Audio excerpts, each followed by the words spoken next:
Hello everyone. So welcome to the channel of RD Automation Learning, and today we are going to see the topmost interview questions asked in an EPAM company which is currently in Hyderabad, in Pune, in Bangalore, and it is there outside India as well. So there are vacancies going on in this company. Okay, you can go through this page and you will get both the vacancies for manual testing as well as for automation testing. Now in this video we are going to share you the manual testing questions, and we will come up with a new video for automation testing questions. Now there might be few people who might be thinking that senior level positions are there, so why should we watch this video? But ultimately they are asking all the basic questions at a very grassroot level. So it is very important to know all these questions, and the questions are related to test planning, test strategy, and how you will handle the team members and all those things. So one or the fine day, ultimately you are going to be on the same ladder, and you can expect these questions in future in your interviews as well, or in your organization when internal hiring is going on. So I would request each and every one of you to please go through this video till the end, and it is going to be very interesting video, and very interesting questions are being asked. So the very first question that has been asked in this interview is about the project and day-to-day roles and responsibility that is one is handling in their particular organization. So over here, they are expecting you to explain them about the projects, whether it is manual testing or it is automation testing. What is the framework that you are having, and what is the role that you are playing in a team? Let's say if there are 10 members in a team, so how will you show your presence? Okay, so or they might also ask you how do you start your day, or what do you do every day at your desk. So these are the various ways to ask the same question, and it is all about your roles and responsibilities. Okay, now this is the favorite question of which is coming in an interview, whoever is going, so what is test plan? So test plan is a dynamic document, and and it is very much important to keep a test plan for any testing project, whether it is a small project, a medium level project, or a big scale project. So test plan is ultimately a sure shot to get a success behind the testing project. Now if you have written your test plan properly, and everything is documented in a well organized manner, and everything is well written, then automatically your testing project will get successful. Okay, so it is a blueprint of how the testing activity is going to take place in a project.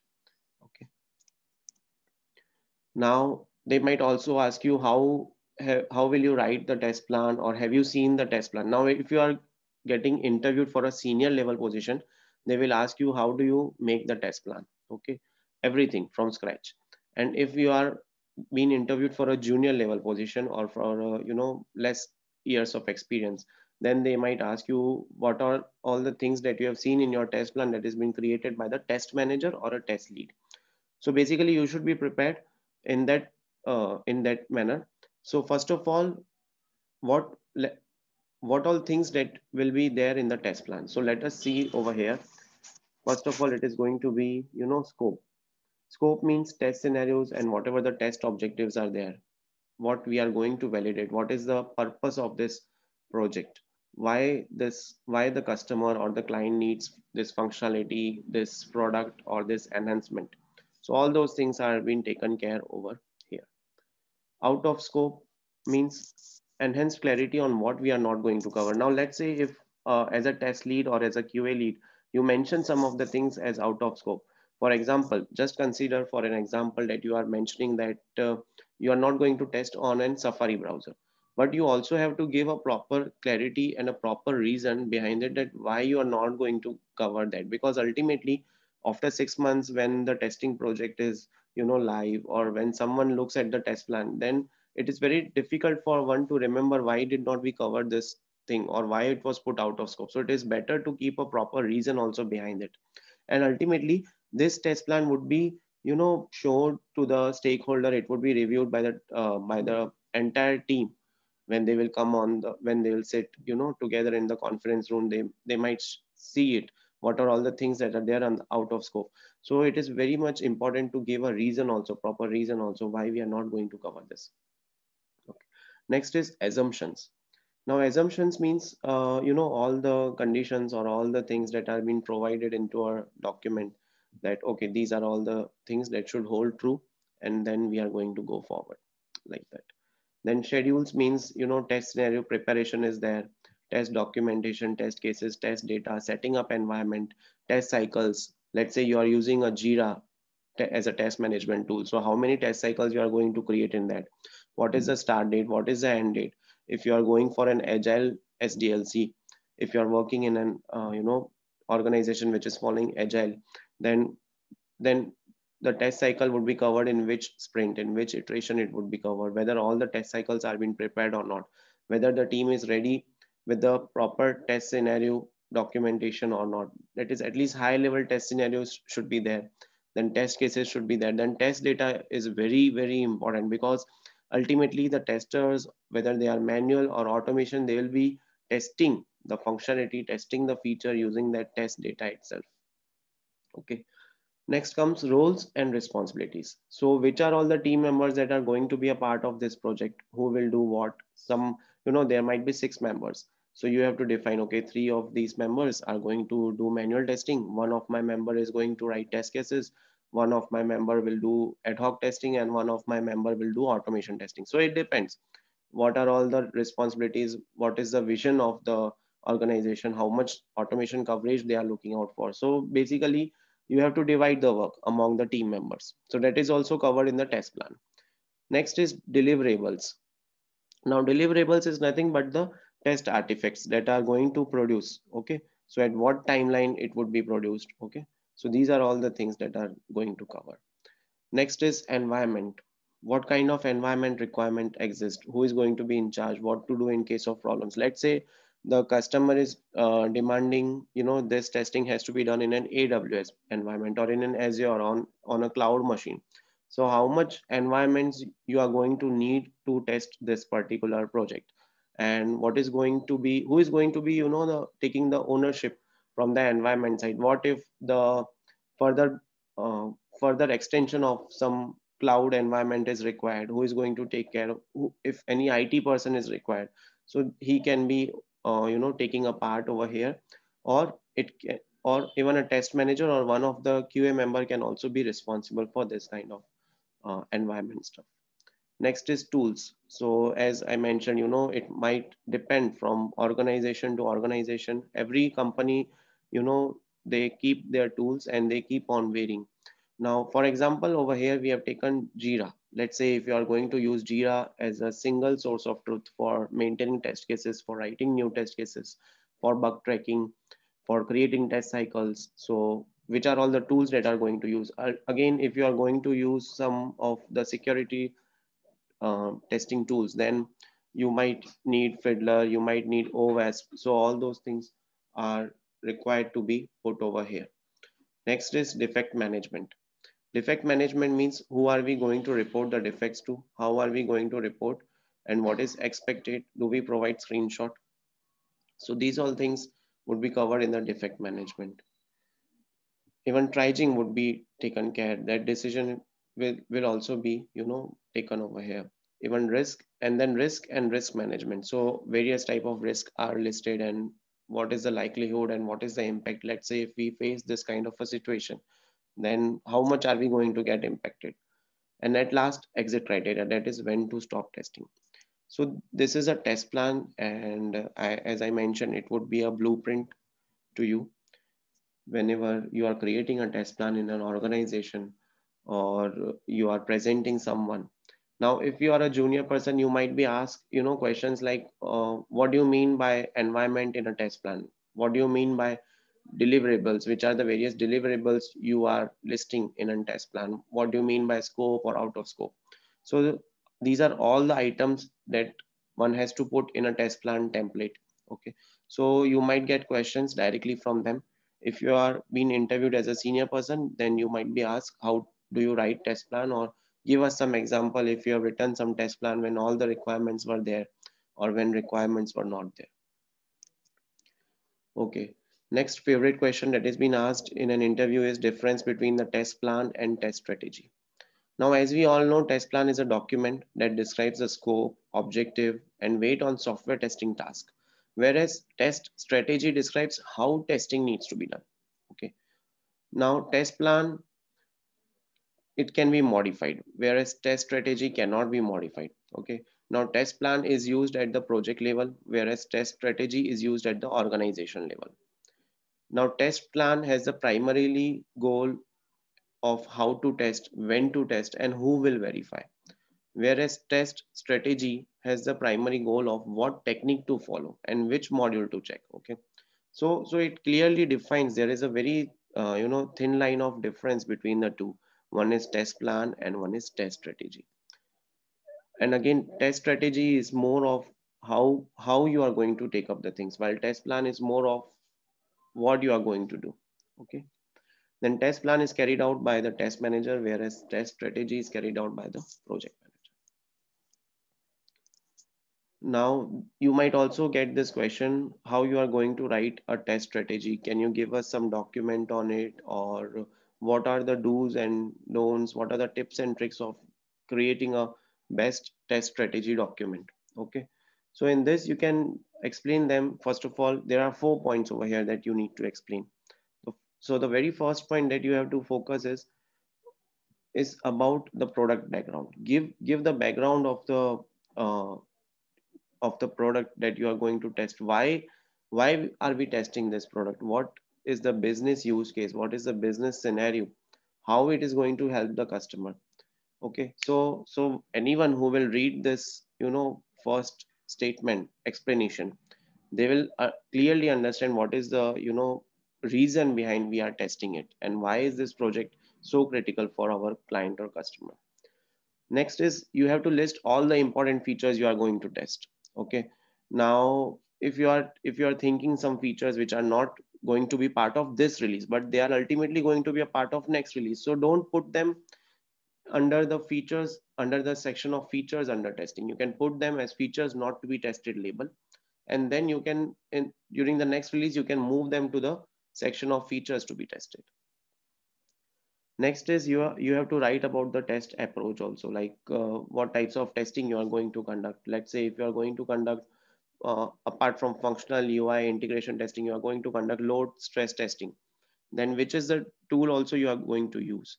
Okay, then security testing. Let's say if the customer is looking for some testing of like penetration testing, security testing, or they want to know whether any vulnerabilities are there or not, so you need to perform security testing also in that context.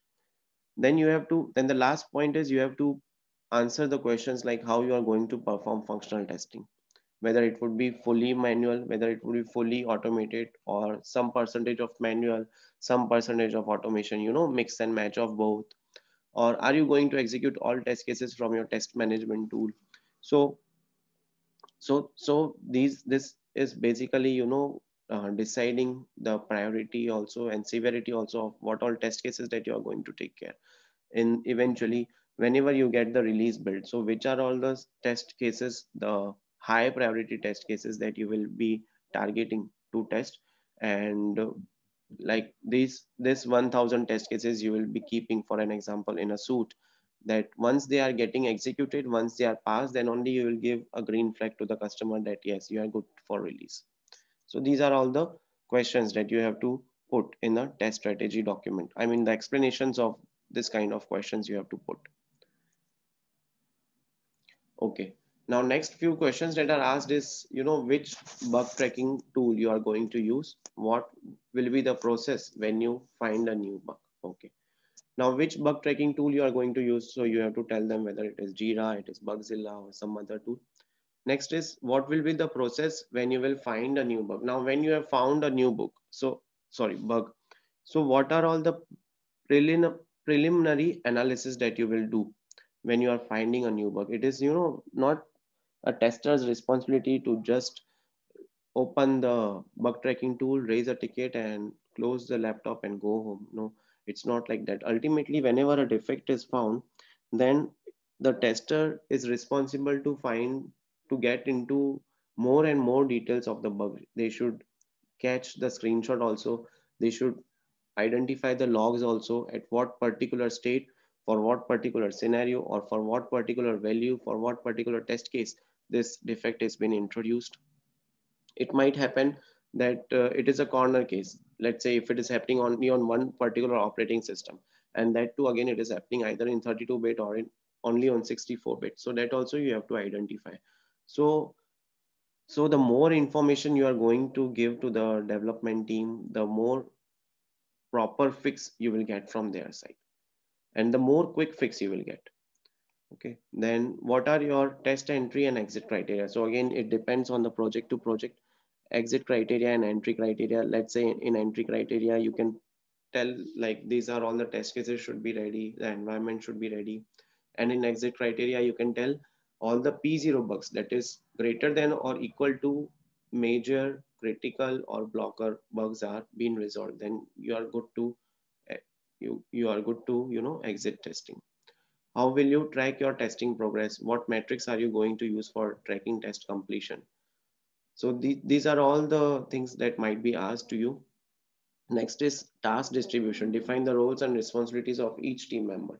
Okay. So as I was mentioning now, if you are going into this company for a senior level position, then they will ask you, let's say you have 4 person with you who will be working in a team, and how will you distribute the task?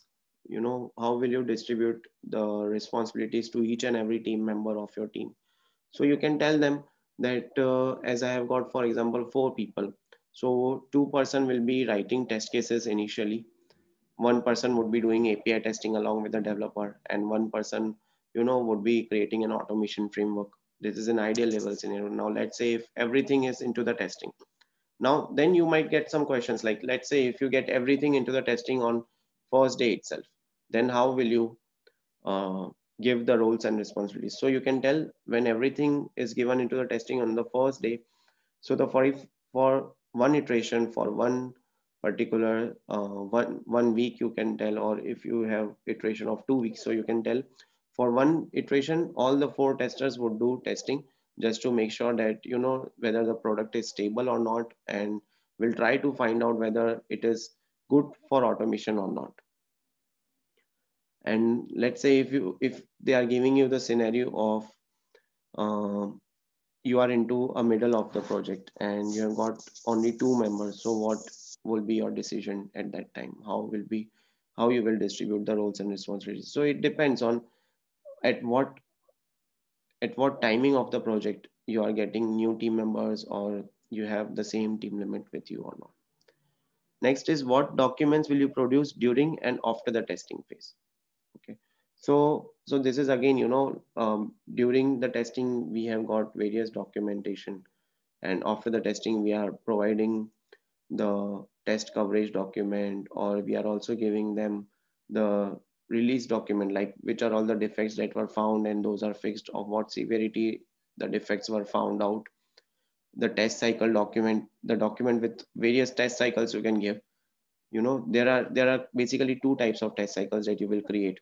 One is during the iteration when you are testing one story, and one test cycle you will create at the end of the release, when the entire product is being tested for regression testing. So those things you can hand it over. And then, what risk do you see in test completion? So whenever they ask you which are all the risks that you see, so you have to tell them that, let's say if there was some functionality that was to be delivered, and the call was taken by the team at the very end moment. So the functionality was developed, but it was developed in a very faster manner. So you're not much confident whether the unit test cases were written properly or not, or whether the development team has taken those has covered all the acceptance criteria of the story or not. So you can tell them and about this possible risk that you see in the test completion sometimes. Or it also might happen that you are testing the new functionality, but the development of the functionality of the new functionality was such that ultimately various regression issues have come up. So the older functionality which was stable enough has got unstable, or you're not having much of the automation of the last developed module. So ultimately the task of manual testing is bigger chunk. So these are all the risks that you see in the test completion, and hence the test completion might get impacted. The date might have to be increased, or some new team members need to be introduced into the team so that this risk can be minimized. Okay, so what will you do when new member joins your team? So you will give them the information about the product. You will tell them about the various QA tools, process and procedure that has been followed into an organization. You'll make sure that they get all the access to the QA tools.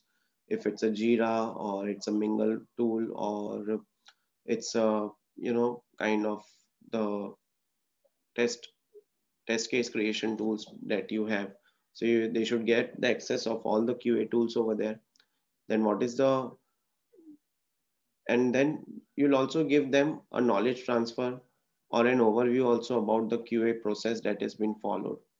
You know, like before let's say if testing the functionality, they have to test the API first. So you have to tell them how they will test, which tool they will use, whether they have to use Postman tool or they have to use JMeter, or what things they need to be done. So those all things you have to tell them. Okay, so this we have covered. What preliminary analysis do you perform after finding a defect? Now, which are components in test case? Again, this is a very simple and straightforward question. You have test data, you have actual result, expected result, test case ID, test steps, test case description, you have the status of the test case, and prerequisites of the test case, test data is there. So these are all the components in test cases. Okay. So as we have mentioned this earlier also, how will you divide responsibility of project among the team members? So you have to tell them that it depends on project to project. Okay, it is a very generic and a good answer that you can give. You'll involve them. So for some of the members you'll involve in the manual testing project. Some of the members you'll involve in automation side. Then there will be some who will be part of a test case writing only, or high level scenarios, testing the product and all those things. So I think we have covered all the questions, and these are, the frequently asked questions whenever anyone is going for a manual testing round for a senior level position. And ultimately, uh, you would have watched this video, so you will realize also that there are some things that you have got clarity, like test plan is there, test strategy is there. Even if you don't get convinced with what the test strategy or the test plan is there, then you can go and have a word with your test manager or a QA lead that, hey, I find this to be, not proper. So can we please modify it? And basically, ultimately, it is, creating a standard, good quality product. And it is better to discuss and collaborate among your team members itself before, any defects or any issues are being found at the customer level. So ultimately it becomes very difficult then. So it is better to collaborate with the team, with the development team, among your QA team members itself. So thank you for watching this video, and if you have any queries, please comment on the video. And if you are facing any interviews and you are getting any questions, please send us the questions. We'll also write the answers of the questions and we will prepare a video on it, because we want to help the community to the maximum level. Okay. So stay tuned for more videos. Thank you very much.